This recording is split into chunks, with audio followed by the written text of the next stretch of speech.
un tout nouveau ministre à la tête du département de l'élevage et des productions animales, Samba Ndiobène Ka, un nom qui sonne bien sénégalais et le terroir, j'allais dire. Pour ceux qui ne vous connaissent pas, qui est Samba Ndiobène Ka? Merci beaucoup. Je voudrais tout d'abord vous remercier pour cette belle occasion offerte. Samba Ndiobène Ka, je suis né au Jolof, plus précisément dans la commune de Boulal, né et grandi au niveau de ce terroir du Ferlo. Je suis ingénieur agronome de formation spécialisé en économie rurale et j'ai travaillé également dans le cadre de mon mémoire de fin d'études sur le salariat dans les exploitations d'herbivores, qui était une étude comparative entre le Ferlo du Sénégal et les Alpes du Nord en Grenoble. De façon résumée, c'est un Sénégalais né au Jolof, fils d'éleveur, qui a eu à faire un tout petit peu les études agronomiques pour se spécialiser ultérieurement dans le domaine du monde rural. Monsieur le ministre, au regard de votre parcours, bien synthétisé d'ailleurs, est-ce qu'on peut dire que le chef de l'État a mis à la tête de ce département un homme du sérail? Ce serait prétentieux de ma part de dire que le chef de l'État a mis un homme du sérail à la place du ministère de l'élevage et des productions animales.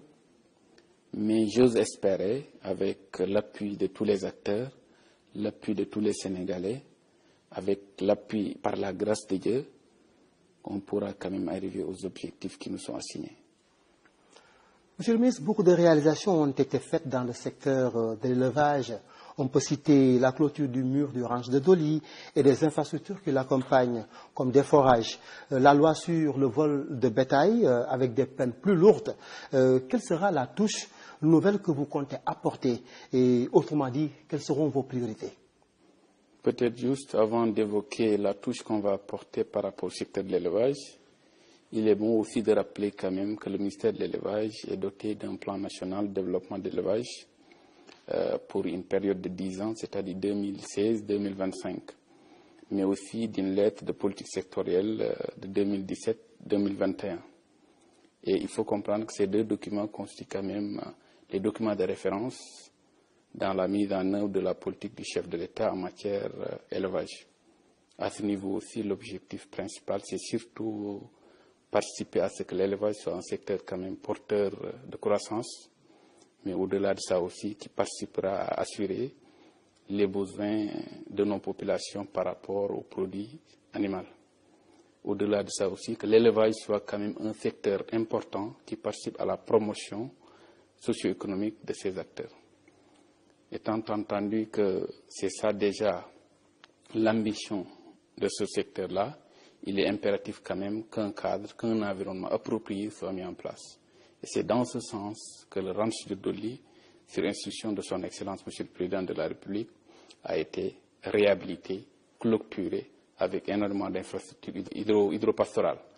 Et dans ce sens aussi, il faudrait vraiment s'en féliciter et encore une fois de plus appeler les acteurs à une gestion beaucoup plus saine et une gestion quand même beaucoup plus durable de ces infrastructures parce que le coût d'investissement est énorme. Maintenant, la touche à apporter par rapport à ces réalisations, vous avez parlé du vol de bétail. Déjà, pour ce qui est du vol de bétail, c'est quand même un problème récurrent qu'il faudrait impérativement attaquer. Et dans ce sens, vous le savez, il y a une loi quand même qui criminalise le vol de bétail de 5 à 10 ans. À ce niveau, il va falloir se battre en collaboration avec le ministère en charge de la justice pour l'application pure et simple de cette loi. Mais au-delà de ça également, chercher des stratégies beaucoup plus appropriées, surtout la mise en place des comités de lutte contre le vol de bétail installés au niveau de pas mal de zones au niveau national. Sur ce plan, c'est la réponse que je voulais vraiment donner par rapport surtout au vol de bétail. Concernant maintenant le ranch de Doli, c'est un environnement, je peux dire, ça constitue des refuges pour tous les éleveurs du Sénégal et des différentes régions du Sénégal. Donc c'est un environnement quand même approprié pour le développement de l'élevage, mais surtout pour la sécurisation du tapis herbacé pour un certain moment. Je prends l'exemple actuellement, nous sommes confrontés à des difficultés énormes de tapis herbacés au niveau national. Donc, il est impératif que dans la mesure du possible, qu'on fasse de notre mieux à renforcer ce qui est là-bas en tant que tapis herbacés, mais aussi voir d'autres stratégies de mise en place de culture fourragère, pourquoi pas, mais aussi de régénération d'espèces nouvelles. Monsieur le ministre, la facture laitière du Sénégal a atteint en 2018 les 60 milliards de francs CFA. Avez-vous en ligne de mire des projets qui puissent permettre de diminuer considérablement cette facture? Effectivement, vous avez parfaitement raison en parlant de cette facture énorme qui coûte quand même une manne financière à la nation sénégalaise. Et d'ailleurs, dans ce sens, comme je vous l'avais dit tantôt, dans le cadre du programme national de développement de l'élevage, il est prévu un programme important d'amélioration de la production des produits animaux, mais aussi d'amélioration de la production laitière au Sénégal. Et par rapport à ça, comme vous l'avez peut-être vu à travers la presse, il y a quand même énormément d'animaux exotiques qui ont été amenés au Sénégal pour participer un tout petit peu à l'amélioration de la production laitière au niveau national. Mais au-delà de ces animaux également, il y a aussi l'approche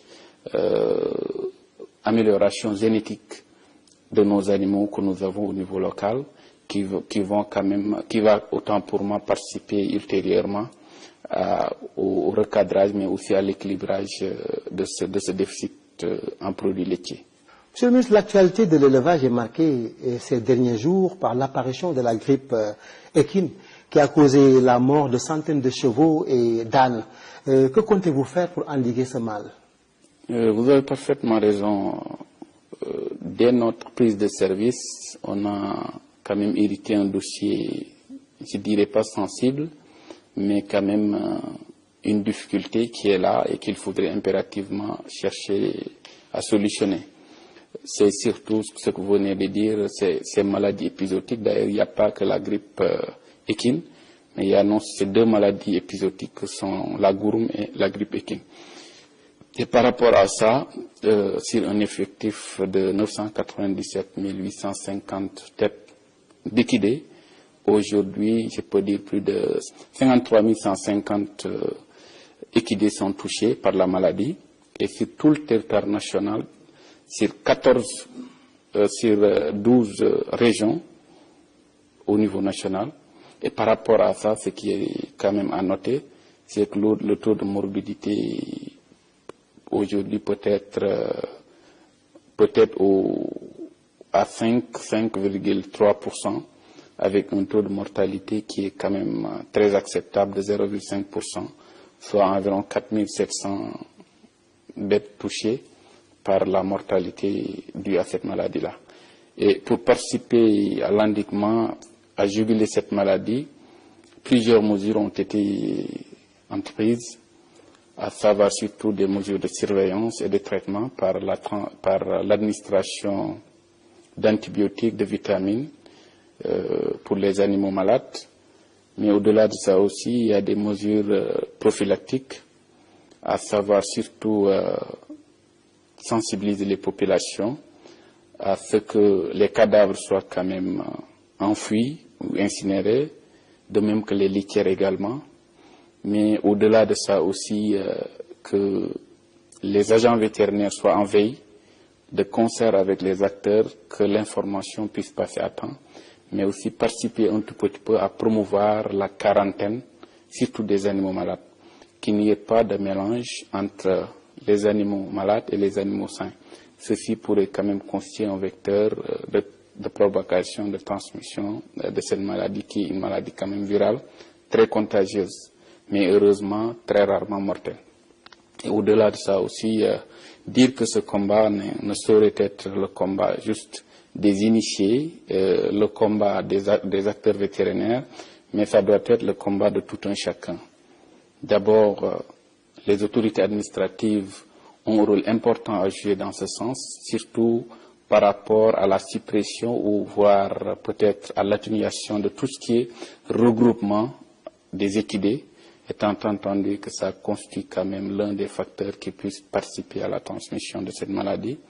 Mais au-delà de ça aussi, que tout un chacun participe à la sensibilisation des acteurs, que ce soit les autorités administratives, que ce soit les autorités politiques, les personnes ressources comme vous, la presse, entre autres. Donc vraiment, c'est l'État, au-delà de l'État, il y a quand même tous les autres maillons qui doivent vraiment s'y mettre pour que cette maladie soit endiguée pour de bon. Au-delà de ça aussi, il faut dire que ces temps-ci, nous avons déjà doté les services régionaux en médicaments et Inch'Allah Ta'ala, demain encore une fois de plus, on va réceptionner un lot important de médicaments offerts par la Loterie nationale sénégalaise pour encore une fois de plus juguler cette épidémie-là. Mais monsieur le ministre, est-ce que sur le terrain, les mesures que vous avez énumérées tout à l'heure sont bien suivies sur le terrain? Par rapport à la surveillance et au traitement, c'est des mesures quand même qui sont respectées au niveau des différentes régions. Parce que comme vous le savez, moi, le lendemain de ma prise de service, du 19 au 21, j'ai fait quand même les régions de Kaolack, Kaffrine, Tamba, qui constituent quand même les régions les plus touchées au niveau national, pour un tout petit peu s'inquiéter de la situation, mais également profiter de l'occasion pour sensibiliser les autorités par rapport à la situation qui prévaut. Et dans ce sens, nous avons vraiment quand même constaté et de visu que les traitements se font convenablement en fonction du disponible du médicament, bien sûr, mais aussi pour ce qui est du suivi, surtout des mesures prophylactiques aussi, les acteurs s'y mettent à convenance. Je voudrais juste préciser que cet épisode de grippe équine n'est pas une zoonose, c'est-à-dire ce n'est pas une maladie transmissible de l'animal à l'homme. C'est une maladie exclusivement animale.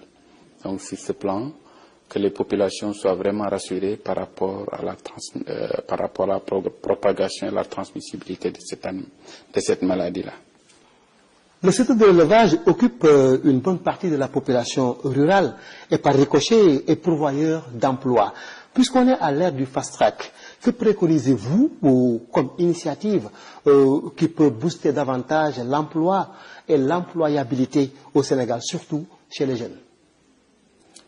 Merci beaucoup. Cette question, c'est une question très pertinente, surtout au moment où nous sommes, dans la mesure où elle touche l'emploi des jeunes. Donc, c'est un sujet qui intéresse au plus haut niveau la plus haute autorité du pays. Et donc, dans ce sens, il est important quand même de souligner, nous voudrons quand même changer de paradigme, c'est-à-dire ne pas quand même laisser l'élevage dans la posture extensive, mais aller dans le sens aussi de l'élevage agropastoral, pourquoi pas même de l'élevage intensif. Donc à ce niveau-là, ce qu'il faudrait dire, c'est que nous envisageons dans le cadre de la mise en œuvre de la lettre politique sectorielle, promouvoir surtout tout ce qui est ferme pastorale pour les jeunes, les accompagner dans la mise en place afin qu'ils puissent s'installer convenablement. Mais ceci quand même passe déjà par l'employabilité, comme vous l'avez dit. Et dans ce sens également, il est intéressant de le noter par le ministère de la Formation. Il y a quand même énormément de formations qui sont dispensées. Il serait intéressant de les convier dans ce cas d'espèce, mettre en place une synergie d'action pour que nos jeunes d'abord soient formés dans le secteur de l'agropastoralisme, pour ne pas dire dans les activités pastorales purement et simplement, afin que ces jeunes puissent être utiles et aussi pouvoir occuper des postes au niveau de ces futures fermes pour qu'ensemble qu'on puisse atteindre